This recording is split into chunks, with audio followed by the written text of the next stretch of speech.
કારણ કે લૌકિક ગણિતથી આમના ચરિત્રો પર છે, આમના વ્યક્તિત્વ અલૌકિક છે. સર્વોત્તમ સ્તોત્રમાં ગુસાઈજીએ પહેલા જ પ્રથમ 6 શ્લોકમાં જ મહાપ્રભુજીના મહાત્મને સમજાવતા કહી દીધું, અપ્રાકૃતા. આ અપ્રાકૃત છે, પ્રાકૃત નથી, લૌકિક નથી. અને જ્યારે લૌકિકતાની જેમાં લેશ માત્ર ગંધ ન હોય એનું મૂલ્યાંકન ક્યારે પણ લૌકિક બુદ્ધિ ન કરે. આ દિવ્યના લૌકિક ચરિત્રો શ્રી મહાપ્રભુજીના પરિશ્રમ માટે, દૈવી જીવો માટે મહાપ્રભુજીએ કર્યા એના આ એક એક સ્મૃતિ ચિહ્નો છે.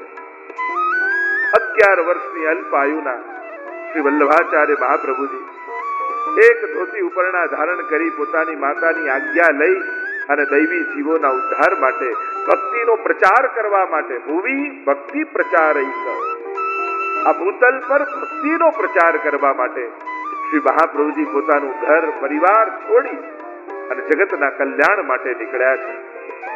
વનો ઉપવનો નદીઓ પર્વતોને પસાર કરતા કરતા ભારતના ખૂણે ખૂણે પધારી એક દિવ્ય મશાલ, એક દિવ્ય જ્યોત ભક્તિની ભારત વર્ષમાં પ્રગટાવી મહાપ્રભુજી. ભક્તિ કા ડંકા ભારત में બજવાયા શ્રી મહાપ્રભુજી. આ ભક્તિનો ડિમડિમ ઘોષ શ્રી મહાપ્રભુજીએ વગાડ્યો ભારત વર્ષમાં. આજે પણ ભારતની ગવર્મેન્ટ એમ કહે છે કે લાખો ગામડાઓ સુધી અમે રોડ નથી પહોંચાડી શક્યા, અમે વીજળી નથી પહોંચાડી શક્યા, હજી ગવર્મેન્ટ પહોંચી નથી શકી.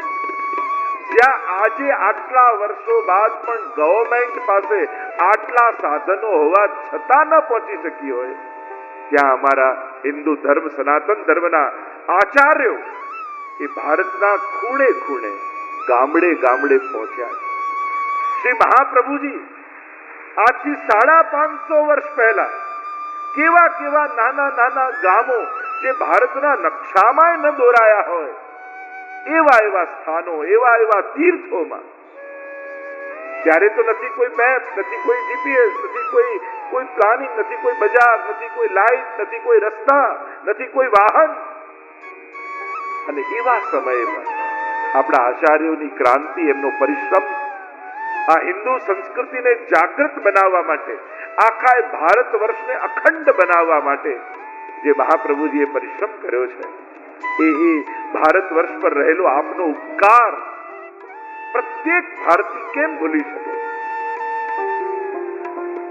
નાના નાના ગામડાઓમાં ખેડૂતો રહે, જ્યાં કોઈ શિક્ષણ ન હોય, કોઈ સ્કૂલ ન હોય, પણ એને પણ એક આદર્શ દિનચર્યા કેવી હોવી જોઈએ એક વૈષ્ણવની, એ મનુષ્ય માત્રનું એક ડેઈલી રૂટીન, એનું જીવન ચરિત્ર કેવું હોવું જોઈએ. એક ઝૂંપડામાં રહેનારો સાધારણ વ્યક્તિ પણ મહાનતમ મૂલ્યોને જીવનમાં સ્વીકાર કરી અને જીવતો હોય, ત્યારે આ દેન એ આપણા આચાર્યો. ગમે તેટલી સારામાં સારી સ્કૂલો આજે અવેલેબલ છે, શિક્ષણ મળે છે, પણ સંસ્કાર માટે હંમેશા બધા ચિંતિત રહે છે. શિક્ષણની સુવિધાઓ ખૂબ ઊભી કરવામાં આવી, પણ સંસ્કારોનું શું? આ કાર્ય તો આપણા આચાર્યોએ કર્યું. મહાપ્રભુજીએ 84 સ્થાનોમાં ભારતના 7 દિવસ ભાગવતજીના પારાયણ કરી, બેઠકથી સ્થાપિત કરી અને ઠેર ઠેર ભક્તિની ધ્વજાને ફરકાવી. આ 84 બેઠકનું ચરિત્ર જ્યારે આપણે વાંચીએ છીએ, જ્યારે સાંભળીએ છીએ, ત્યારે આપણને ખ્યાલ આવે છે કે આ મહાપુરુષોની દેન શું છે. આ ભારત વર્ષ જ્યારે ભારતની વાત કરીએ છીએ, એના વિકાસની વાત કરીએ, એની પ્રગતિની વાત કરીએ, એની ઇકોનોમીની વાત કરીએ, પણ ભારતની સંસ્કૃતિએ કેવલ બજાર રૂપે ભારતને ક્યારે નથી જોયું, એને સંસ્કારની પાઠશાળા રૂપે જોયું કે આ ભારત વર્ષ એ કઈ રીતે જ્ઞાનનો પ્રકાશ વિશ્વમાં પાથરી શકે, એ રીતે ભારતને જોવામાં આવ્યું છે. અત્યારે કેવલ વ્યવહારિક રૂપે આપણે જોઈએ કે બહુ મોટું માર્કેટ છે, બહુ મોટું બજાર છે, પણ આ ભારતીય સંસ્કૃતિની દ્રષ્ટિ નથી. ભારતીય સંસ્કૃતિ તો આપનારી છે. જ્ઞાનનો પ્રકાશ પાથરનારી છે, વિશ્વના ગુરુ સ્થાને બેસનારી છે. અને વિશ્વના ગુરુ સ્થાને ભારતને કોણે બેસાડ્યું? આ આપણા આચાર્યો, ધર્માચાર્યો, એમની વિચારધારાએ, એમણે આપેલા સંસ્કારે એક સાધારણ અભણ વ્યક્તિ પણ પોતાના મહાનતમ મૂલ્યોને લઈને જ્યારે જીવતો હોય નાના નાના ગામડાઓમાં, ત્યારે વિચાર કરો એ સંસ્કૃતિનું એ મૂલ્ય કેવું, એ સંસ્કૃતિનું જે રિચનેસ કહીએ એ કેવી સંસ્કૃતિ. અને એમાં જ્યારે આપણો જન્મ થયો હોય, એ સંસ્કૃતિ સાથે જ્યારે આપણે સંકળાયેલા હોઈએ, ત્યારે એક બહુ મોટું ગૌરવ આપણી જાતને આપણને ભગવાને આપ્યું છે, ભારતીય બનાવ્યું છે. ભલે પછી કોઈ પણ દેશમાં આપણે વસતા હોઈએ, કોઈ પણ દેશનો પાસપોર્ટ હોય, સિટીઝનશીપ હોય, પણ હૃદયમાં ભારતીય સંસ્કારો હોવા જરૂરી છે. કેમ કે ભારત આ વિશ્વને કુટુંબ માને છે, અને આ વિશ્વમાં કૌટુંબિક ભાવના જો કોઈ આપી શકશે તે ભારત આપી શકશે. કારણ કે જે વિશ્વને કુટુંબ માનતું હોય એ જ આ કૌટુંબિક ભાવના સમાજને આપી શકે. શ્રી મહાપ્રભુજીનો એ પરિશ્રમ, ગઈકાલે આપણે જે બેઠક ચરિત્રનું અવલોકન કરતા હતા, અને મહાપ્રભુજીનું આ બેઠક ચરિત્ર શ્રી ગોકુલનાથજીએ પ્રગટ કર્યું. શરૂઆત કરી ગોકુલથી. ગઈકાલે એની પણ ચર્ચા આપણે કરી. ગોકુલથી શરૂઆત કેમ કરી, ગોવિંદ ઘાટ, ઠકરાણી ઘાટ ઉપર, અને એ બેઠકજીની આપણે ચર્ચા કરી રહ્યા હતા. આઈએ બેઠકજીના એ ચરિત્રને પ્રારંભ કરતા પહેલા આ બેઠકજીઓને વંદન કરી લઈએ. કારણ કે ક્રમ તો એવો વિચાર્યો તો રોજ બાર બેઠકજી લેવું, પણ જેટલો સમય રહેશે આપણે પૂરું કરવાની કોઈ ઉતાવળ નથી. બતાવવામાં મને રસ નથી, મને તો પહોંચાડવામાં રસ છે. મહાપ્રભુજીની કોઈ એક વાત પણ તમારા સુધી પહોંચી જશે ને તો તમે વલ્લભીય બની જશો. પણ દરેક ચરિત્રને આપણે જોવા છે. અહીંયા જ્યારે તમે પરિક્રમા કરશો ત્યારે મહાપ્રભુજીના એક બેઠકજીના ચરિત્રો પ્રમાણેનું આખું સજાવટ તમને દર્શન કરવા મળશે. એટલે જ્યારે પણ તમે પરિક્રમા કરતા હો ત્યારે એક બેઠકજીને ધ્યાનથી જોજો કે મહાપ્રભુજી બિરાજેલા છે, કોણ વૈષ્ણવ પર કઈ રીતે કૃપા કરી રહ્યા છે, કઈ રીતે ઉપદેશ આપી રહ્યા છે, એનું તમને દર્શન અહીંયા પ્રત્યક્ષ થશે. અને કથામાં તમે કર્ણ દ્વારા એ ચરિત્રનું દર્શન કરશો અને અહીંયા નેત્રો દ્વારા દર્શન થશે. आइए उस बैठक चरित्र के कीर्तन को गान करके, वंदन करके, तो आज આપણે ગઈકાલના 12 બેઠકજી અને આજના 12 બેઠકજી એમ 24 બેઠકજીને વંદન કરી અને પછી ચરિત્રનું અવગાહન કરીએ. મહાપ્રભુજીનું આરાધન અનેક પ્રકારથી બતાવવામાં આવ્યું છે. જેમ અત્યારે સ્વરૂપોનું આરાધનને આપણે કરીએ છીએ, પ્રાચીન સમયમાં તમે જોવા જાઓ તો ચિત્ર સ્વરૂપ સેવામાં મહાપ્રભુજીના ગણને ત્યાં બિરાજતા. ઘણાને ત્યાં મહાપ્રભુજીએ પોતાના પાદુકાજી પધરાવી દીધા. શ્યામદાસ સુથારાદીની વાર્તા 84 આદિ વૈષ્ણવમાં તમે જુઓ તો મહાપ્રભુજીના પાદુકાજીની સેવાનો ક્રમ. ત્રીજો ક્રમ, ક્યાંક મહાપ્રભુજીએ પોતાના હસ્તાક્ષર પધરાવી દીધા, અને હસ્તાક્ષર પણ શ્રી વલ્લભ સ્વરૂપ છે. ગઈકાલે જે મેં વાત કરી હતી, આટલા સ્વરૂપે મહાપ્રભુજીએ પોતે આજ્ઞા કરી છે કે હું પ્રગટ રૂપે બિરાજમાન છું. મારા ગ્રંથ, મારા હસ્તાક્ષર, મારી માલા, મારી પાદુકા, મારા વંશ, મારી બેઠક, આટલા મારા પ્રગટ સ્વરૂપો છે. તો આજે પણ ઘણા સ્થાનોમાં શ્રી મહાપ્રભુજીના હસ્તાક્ષરજીની સેવા થાય છે. એમ જ મહાપ્રભુજીની સેવામાં બેઠકજીનો ક્રમ એ પણ વિશેષ રૂપે છે. પ્રાય જ્યારે પણ ભારત વર્ષમાં કોઈ પણ તીર્થમાં જઈએ તો લગભગ બધા જ તીર્થોમાં શ્રી મહાપ્રભુજીના બેઠકજી બિરાજમાન છે. આ બેઠકજીના અનેક ભાવો આપણે ત્યાં કહેવામાં આવ્યા છે. ગુરુસ્થાન છે એ તો નિશ્ચિત વાત છે, પણ ભાવાત્મક ક્રમોમાં શ્રી વલ્લભની કુંજ છે એવો પણ એક ભાવ બતાવવામાં આવ્યો. પ્રથમ બેઠકથી ગઈકાલે બેઠક યાત્રાની આપણે શરૂઆત કરી હતી. પ્રથમ બેઠક ગોકુલની, ગોવિંદ ઘાટ અને ઠકરાણી ઘાટની કહેવામાં આવી.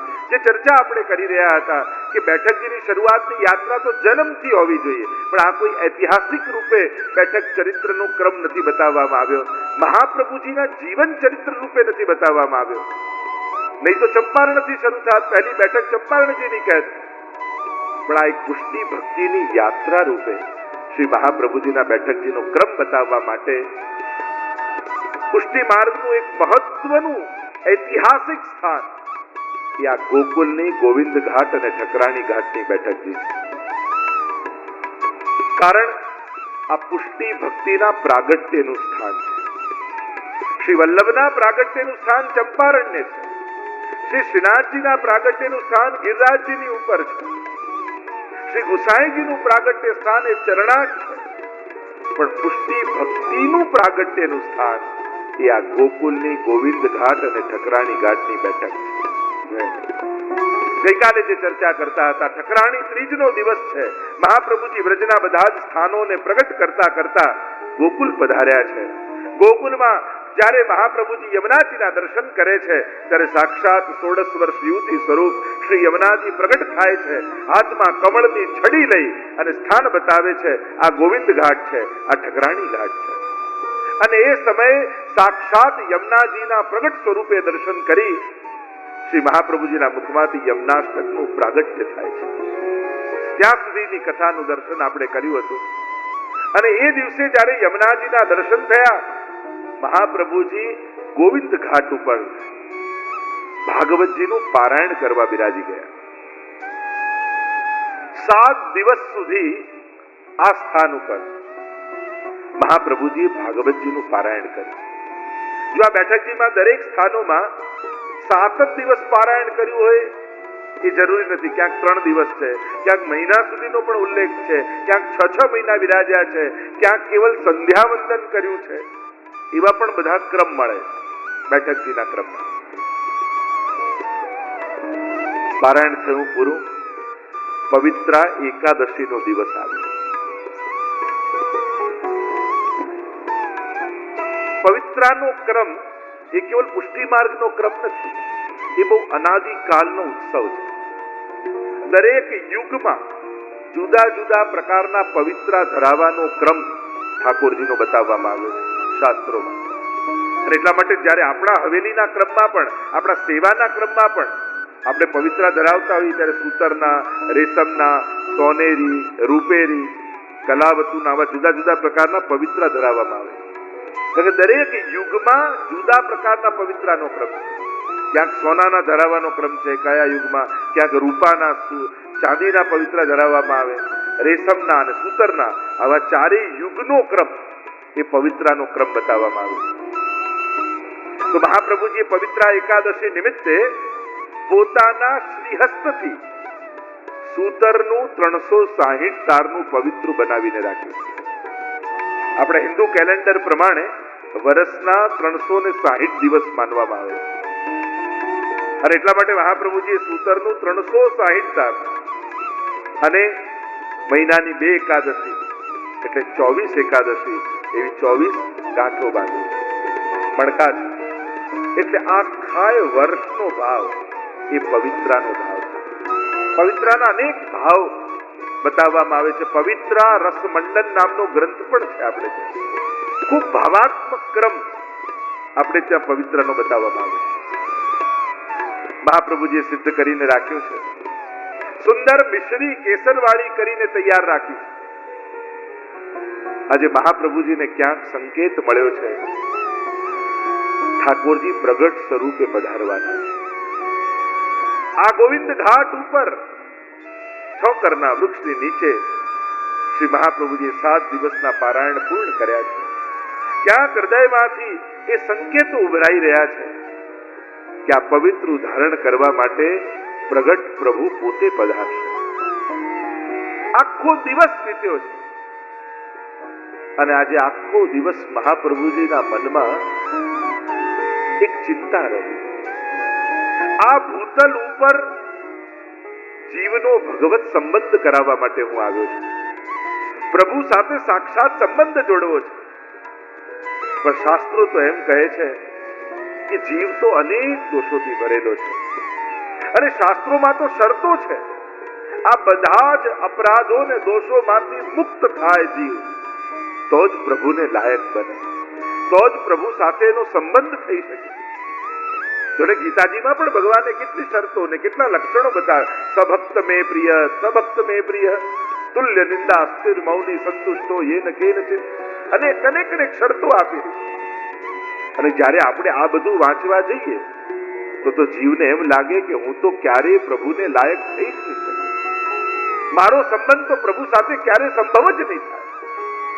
તો મહાપ્રભુજી ચિંતા એ કરી રહ્યા છે, હું આવ્યો છું જીવનો ભગવત સંબંધ સંપાદિત કરવા માટે, પણ જીવ તો અનંત દોષોથી ભરેલો છે અને પ્રભુ પરમ નિર્દોષ છે, જેમનામાં લેશ માત્ર પણ દોષ નથી એ પરમાત્મા, અને જે અનંત દોષોથી ભરેલો છે એ જીવાત્મા.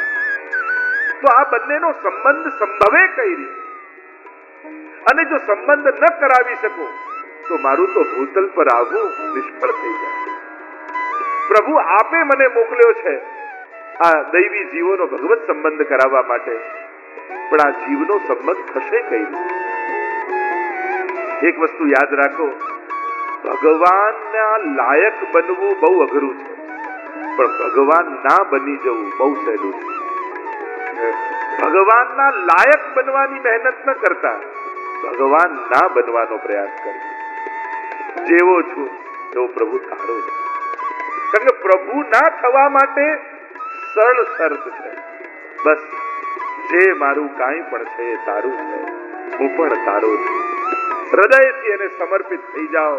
તો ગીતાજીમાં તો ભગવાન પોતે કહે છે, અહમ ત્વા સર્વ પાપેભ્યો મોક્ષયિષ્યામિ મા સુખ, હું તને તારા બધા અપરાધોમાંથી ક્ષમા આપી દઈશ. પ્રભુને લાયક ઠરવાની કોશિશ કરજો, પ્રભુને લાયક થઈ જાઉં તો ઘણી બધી શરતોમાંથી પસાર થવું પડશે, પણ હું પ્રભુનો થઈ જાઉં એ જ્યારે મન બનાવી લેશો ને, ત્યારે તમારે બદલાવું નહીં પડે.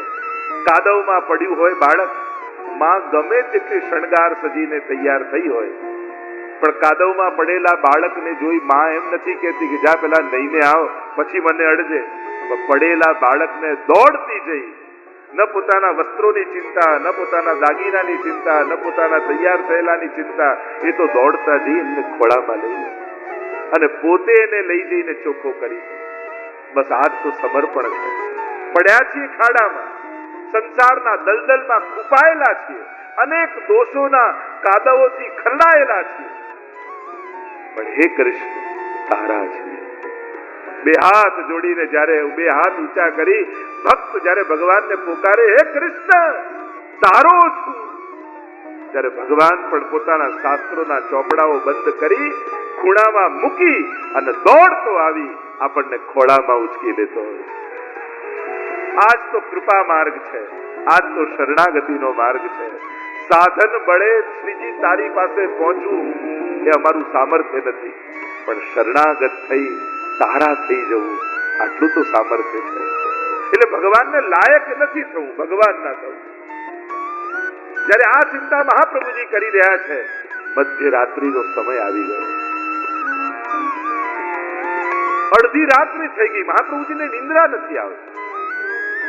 મારા જીવનો પ્રભુ સ્વીકાર કઈ રીતે કરે? વિચાર કરો, મહાપ્રભુજી આપણા માટે જાગી રહ્યા છે.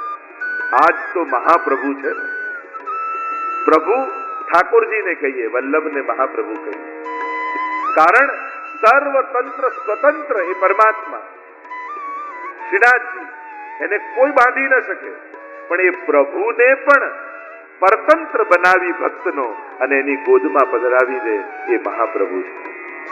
જે પ્રભુનું દાન આપવા સમર્થ છે એ મહાપ્રભુ. મધ્યરાત્રિનો સમય થયો, ચિંતામાં મગ્ન એવા મહાપ્રભુજી એક સમય ચિંતા ચિત આઈ, દૈવી કી જાની ન જાઈ, આ સુરી સો મિલી રહત સદાઈ, ભિન્ન હોય સો કોન ઉપાય. છે દૈવી જીવ, પણ સંસારીઓ લોકો જોડે રહી, આસુરીઓ જોડે રહી, એના પ્રભાવને કારણે આ દૈવી જીવ પણ પોતાનું સ્વરૂપ ભૂલી ગયો. એક વસ્તુ યાદ રાખો, ભગવાને તમને જેના માટે બનાવ્યા છે એ કાર્યમાં જ્યાં સુધી નહીં લાગો, ત્યાં સુધી ગમે તેટલું સંસારનું મેળવી લો, તમને શાંતિ કે આનંદ નહીં મળે. કારણ કે તમારું સર્જન ભગવાને કોઈ જુદા ઉદ્દેશ્ય સાથે કર્યું છે.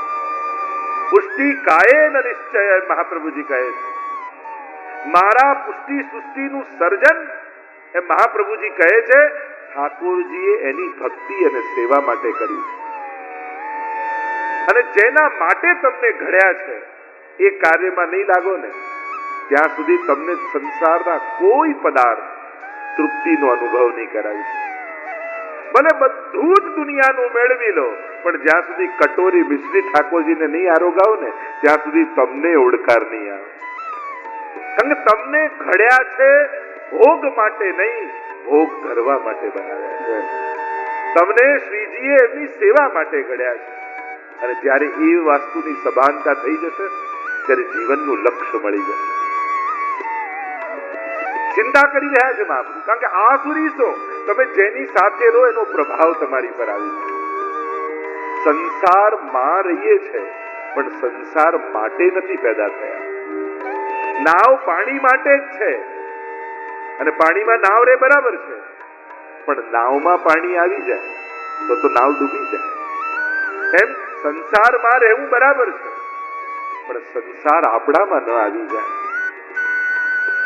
સંસારીઓ સાથે રહી સંસારીઓનો આવેશ આપણને છે. જો જેની પાસે રહો, તમે અગ્નિની નજીક જાઓ તો આપમેળે ગરમાશ લાગે ને. અગ્નિ પાસે માંગવું પડે કે અગ્નિ આપ, ગરમી આપ? ના, એની નિકટ જાઓ એટલે ગરમીનો અનુભવ થઈ જ જાય. તમે બરફની પાસે ઉભા રહો તો ઠંડકનો અનુભવ થઈ જ જાય. જેના પ્રભાવમાં આવો છો એની અસર સહજમાં આપણી ઉપર આવે છે. તમે બહુ લૌકિક આવેશ વાળા વ્યક્તિની નિકટ રહેશો ને તો સહજમાં લૌકિક આવેશ તમારામાં આવી જશે. સહજમાં તમારે એની પાસે માંગવાની કે લેવાની જરૂર નથી પડતી, એનો પ્રભાવ અસર કરે. કોઈ બહુ ચિંતા વાળા વ્યક્તિ જેને હંમેશા ચિંતા જ રહેતી હોય ને એની